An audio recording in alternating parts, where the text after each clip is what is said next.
त्याचं टायटल वाचा सर.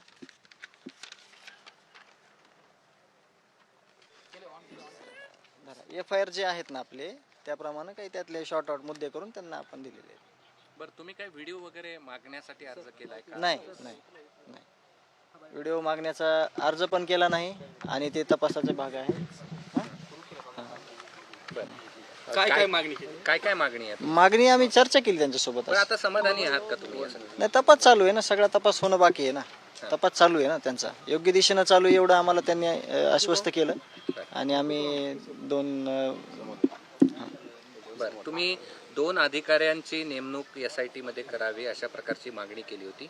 ही मागणी तुम्ही वरिष्ठांपर्यंत पोहोचवली आहे का आणि त्यांचं काय म्हणणं होतं यावर? संध्याकाळी आपल्याला ते कळालं. आपण मागणी केलेली आहे.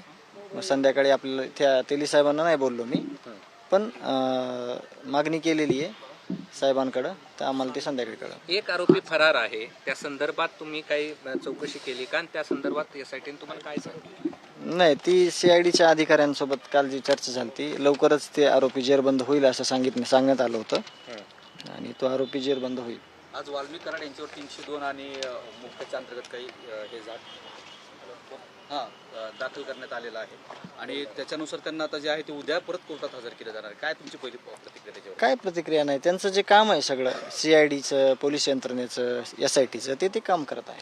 आपली मागणी पण होती गेल्या अनेक दिवसापासून मोक्काची मागणी होती, SIT जे आपली याची मागणी होती 302ची. त्या मागणीला कुठेतरी यश येताना दिसते की मागणी यासाठी आंदोलनही केलं होतं. आमची पहिल्या दिवसापासून ते आत्तापर्यंत आणि एकच मागणी कायम राहील की जे या हत्येमागचे कोणी सगळे असतील ज्यांनी हे कटकारस्थान केलं, जे संघटित गुन्हेगारीला पुष्टी दिली, त्या लोकांना सगळ्याला फाशीची शिक्षा झाली पाहिजे, ही आमची मागणी पहिल्या दिवसापासून आहे आणि आज पण आहे. तुम्ही काल या मुद्द्याला घेऊन आंदोलन केलं होतं. आता तुमची आताची भूमिका काय? पोलिसांनी दाखल केलेली आहे, उद्या त्यांना कोर्टात हजर करणार. आता तुमची भूमिका, तुम्ही त्याच्यावर समाधानी आहात का सगळ्यात? नाही, बघू ना उद्या, म्हणजे जे काही तपास चाललाय ते तर आपण सगळे बघतोच. ज्या त्यावेळेस आपली भूमिका आपण घेतोय, आपली न्यायाची भूमिका आहे. न्याय व्यतिरिक्त आपण दुसरं कोणाचं काही मागितलं पण नाही. आपल्याला न्याय पाहिजे. सध्या तपासावरती समाधानी आहात का? तपास योग्य दिशेनं चालू आहे. तपास एकदम निपक्षपातीपणे चालू आहे असं आम्हाला जे SITचे प्रमुख आहेत तेली साहेब यांनी आम्हाला सांगितलं. समर्थनात आंदोलन पण केले जातात त्यांच्या, त्यावर मी काय बोलणार नाही. मग माझा न्यायाचा मुद्दा आहे, बाकी ते प्रशासन आहे. आता बोलणं काय झालं? चर्चा तेच झाली की तपास योग्य दिशेनं करण्याची आम्ही विनंती केली किंवा योग्य तपास झाला पाहिजे. एक खूप चुकीच्या पद्धतीनं हत्या करण्यात आलेली आहे, त्याचं वर्णन देखील मी अजून केलं नाही. माझी हिंमत नाही होत. लोकांना केलं, लोकप्रतिनिधी बोलले, पण मला खूप त्रास झालेला आहे आणि मला आत्ता देखील मला त्या गोष्टीवर बोलायचं म्हणलं तर माझे डेअरिंग होत नाही किंवा मला खूप वेदना होतात. आपण त्या अर्जात इलेक्ट्रॉनिक एव्हिडन्सचा उल्लेख केला, नेमकं काय अपेक्षित आहे?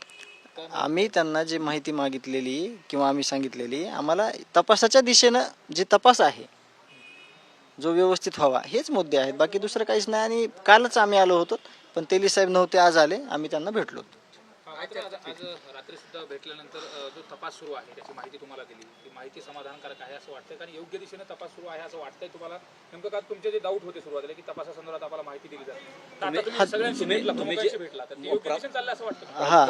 तुम्ही जे काल परवा प्रश्न उपस्थित करून आंदोलन केले होते त्याच्यावर तुमचं तेली साहेबांना भेटून समाधान झालंय का? आणि त्याच्या समाधानावर तुमच्या त्यांनी दिलेल्या उत्तरावरती तुम्ही समाधानी आहात? त्यांनी विश्वस्त केलंय आम्हाला की तपास योग्य दिशेने होणार आहे. त्याच्या संदर्भात तुम्ही समाधानी राहा, आम्ही योग्य दिशेनं तपास करत आहोत. तुमचे जे डाऊट होते, तुमचे जे प्रश्न होते ते सगळ्याचं उत्तर मिळालं का तुम्हाला? आमचे डाऊट जे होते की समजा आम्हाला काय माहिती पाहिजे होती की तपास कुठपर्यंत आलाय, तर आपण सगळे बघतोय, तपास चालू आहे, त्या संदर्भात आमची चर्चा झाली. चल, ओके. भेटीनंतर धनंजय देशमुख हे लाईव्ह होते आणि तपास योग्य दिशेने सुरू राहावा अशी मागणी धनंजय देशमुखांनी SIT प्रमुखांकडे केलेली आहे. दरम्यान हत्येचा कट ज्यांनी रचलेला आहे त्यांना फाशीची शिक्षा देण्यात यावी अशी मागणी त्यांच्याकडनं करण्यात आलेली आहे.